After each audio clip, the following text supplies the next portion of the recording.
Sejam todos bem-vindos ao canal Estudando a Doutrina Espírita.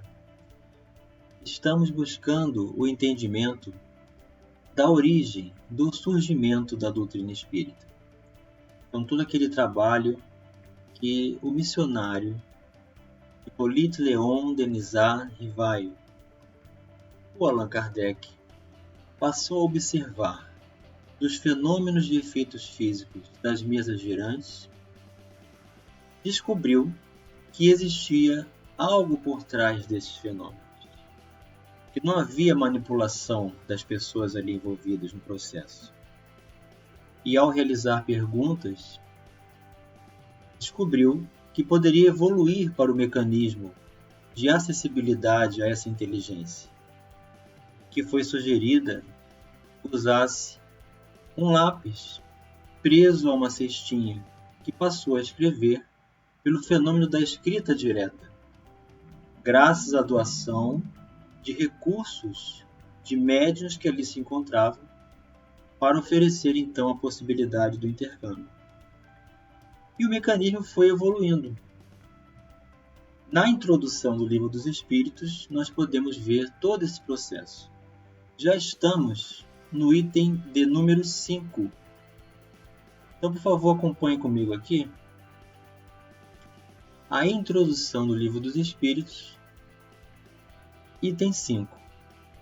Reconheceu-se mais tarde que a cesta e a prancheta não eram realmente mais do que um apêndice da mão. Então veja que há uma evolução do processo. O mecanismo dos fenômenos ocorreram, das mesas foram substituídos os recursos físicos pela cesta com o lápis preso a ela e depois as pranchetas, mas que na verdade a utilização do recurso do próprio médium, da sua organização física pelas suas mãos, o processo poderia dar andamento. E o médium, tomando diretamente do lápis, se pôs a escrever por um impulso involuntário e quase febril. Então aqui nós estamos diante da psicografia, que mais tarde o próprio Allan Kardec vai fazer uma classificação de todas as modalidades de mediunidade que ele pôde observar e que variam ao infinito. Dessa maneira, as comunicações se tornaram mais rápidas, mais fáceis e mais completas. Sim, porque agora nós temos documentos. São documentos escritos, lavrados pela inteligência que se apresenta para apresentar os seus recursos de entendimento. Então não temos mais como somente dizer para alguém que ocorreu o fenômeno, mas apresentar algo palpável. Papéis escritos referentes às comunicações trazidas além túmulo. Hoje esse é o meio geralmente empregado e com tanto mais razão quanto o número das pessoas dotadas dessa aptidão é muito considerável e cresce todos os dias. Nós temos aí a psicografia de Divaldo Pereira Franco, a extraordinária psicografia de Francisco Cândido Xavier, de Ivone do Amaral Pereira, trazendo-nos os horizontes dos valores de entendimento da doutrina espírita, facultando-nos fazer essa conexão com o sentido da vida, da sua continuidade, o que o espírito vai encontrar do outro lado da vida, o que ele passou por experiência, quem ele encontrou, como vive, e o que tem para nos dizer para também nós nos enxergarmos e realizarmos a proposta de transformação enquanto estamos a caminho.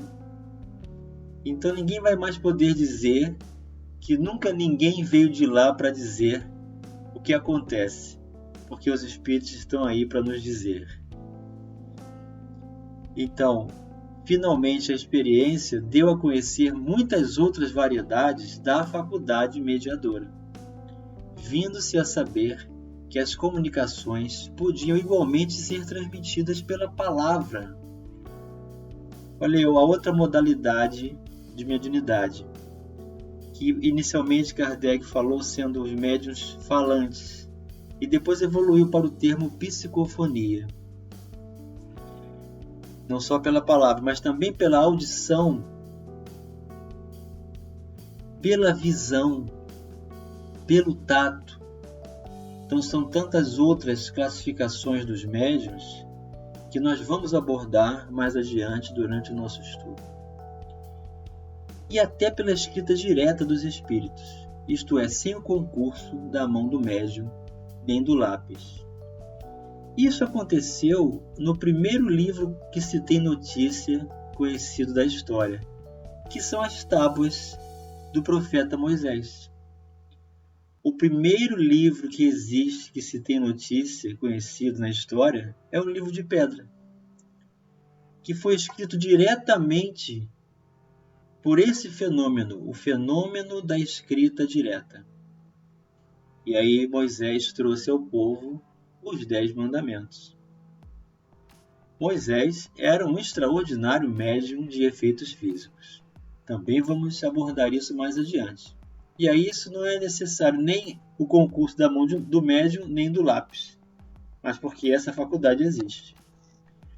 Obtido o fato, estava a comprovar um ponto essencial: o papel do médium nas respostas e a parte que mecânica e moralmente pode ter nelas. Eis aí a questão, porque o espírito é uma individualidade, usa dos recursos do intermediário. Mas qual o papel do médium? Qual a parcela de responsabilidade dele? O quanto ele pode se classificar e qualificar-se nesse processo de oferecer mais recursos de si mesmos para fazer essa conexão e ser um instrumento mais valoroso nas mãos dos espíritos. Abordagem da moral, do crescimento, do progresso para dar qualidade à mediunidade.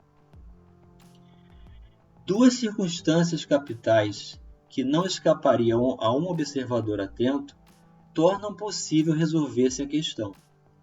A primeira consiste no modo por que a cesta se move sob a influência do médium, apenas limpando este os dedos sobre as bordas. O exame do fato demonstra a impossibilidade de o médium imprimir uma direção qualquer ao movimento daquele objeto. Essa impossibilidade se patenteia, sobretudo, quando 2 ou 3 pessoas colocam juntamente as mãos sobre a cesta. Porque aí não é mais uma pessoa que vai dar direção. 3 pessoas, ninguém vai conseguir combinar exatamente para o caminho que vai ser seguido. Então o impulso é dado pelo fenômeno. Então, essas 3 pessoas reunidas vão dar uma credibilidade maior para o efeito. Fora preciso entre elas uma concordância verdadeiramente fenomenal de movimentos. Fora preciso demais a concordância dos pensamentos, para que pudessem estar de acordo quanto à resposta a dar à questão formulada. Outro fato não menos singular ainda vinha aumentar a dificuldade. É a mudança radical da caligrafia, conforme o espírito se manifesta, reproduzindo-se a de um determinado espírito todas as vezes que ele volta a escrever. Fora necessário, pois, que o médium se houvesse exercitado em dar à sua própria caligrafia 20 formas diferentes, e principalmente que pudesse lembrar-se da que corresponde a tal ou tal espírito. Então veja que nós temos aqui uma comprovação já de abordagem científica. Existe a grafoscopia, que é a ciência humana que estuda a identidade de uma personalidade a partir da sua assinatura. Nós temos, cada um de nós, a sua assinatura, a sua caligrafia. E se nós assinarmos o nosso nome em um cheque, por exemplo, para ser descontado num banco, a pessoa está apta, dentro do banco, a fazer essa análise. E se alguém quiser se passar por nós, assinando e tentando imitar a nossa assinatura, a grafoscopia, que é essa ciência, vai detectar, através de caracteres, cortes do T, espaçamento das letras, ângulo do retorno das letras O, da letra A, o pingo do I, a altura da caligrafia, a inclinação, são vários itens que a grafoscopia permite identificar a pessoa e nós podemos ser reconhecidos pela nossa assinatura. Ninguém assina igual a ninguém. Isso é o estilo da personalidade, é uma variedade infinita de mecanismos e a grafoscopia é essa ciência que vai fazer essa identificação. Então foi verificado por Allan Kardec que uma pessoa apresentava outras tantas caligrafias diferenciadas e que se repetiam quando o mesmo espírito se comunicava novamente. Então são outras tantas provas de observação científica da imortalidade da alma. Então aí está o mecanismo de crescimento da doutrina amplo nesse processo. Então voltem comigo aqui na leitura do texto, para nós darmos continuidade a esse raciocínio. A segunda circunstância resulta da natureza mesma das respostas, que as mais das vezes, especialmente quando se ventilam questões abstratas e científicas, estão notoriamente fora do campo dos conhecimentos e a miúde do alcance intelectual do médium, que além disso, como de ordinário, sucede não tem consciência do que se escreve, debaixo de sua influência.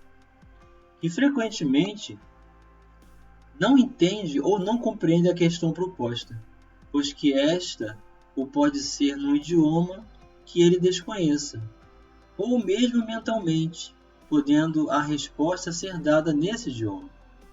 Enfim, acontece muito escrever a sexta espontaneamente, sem que se haja feito alguma pergunta sobre um assunto qualquer inteiramente inesperado. Em certos casos, as respostas revelam tal cunho de sabedoria, de profundeza e de oportunidade. Exprimem pensamentos tão elevados, tão sublimes, que não podem emanar senão de uma inteligência superior, impregnada da mais pura moralidade. Então Allan Kardec conhecia as pessoas que ali se encontravam na proposta de se permitirem ao contato desses fenômenos.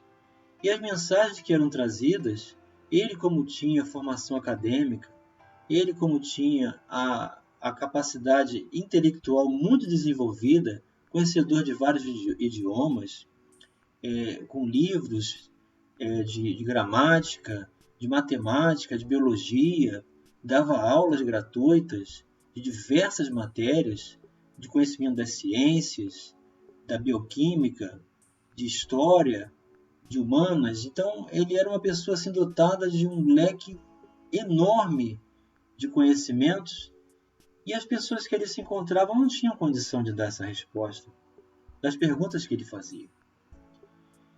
Então, de outras vezes, são tão levianas, tão frívolas, tão triviais, que a razão recusa admitir derivem da mesma fonte.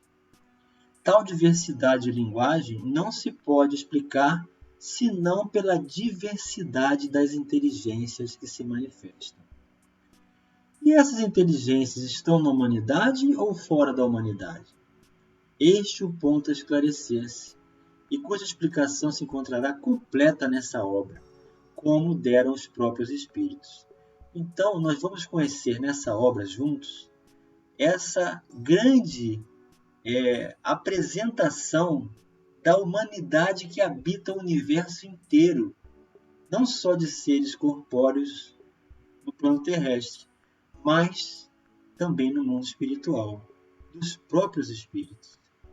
Eis, pois, efeitos patentes que se produzem fora do círculo habitual das nossas observações, que não ocorrem misteriosamente, mas ao contrário, à luz meridiana, ou seja, todos podem ver, que toda a gente pode ver e comprovar, que não constituem privilégio de um único indivíduo. e que milhares de pessoas repetem todos os dias, esses efeitos têm necessariamente uma causa.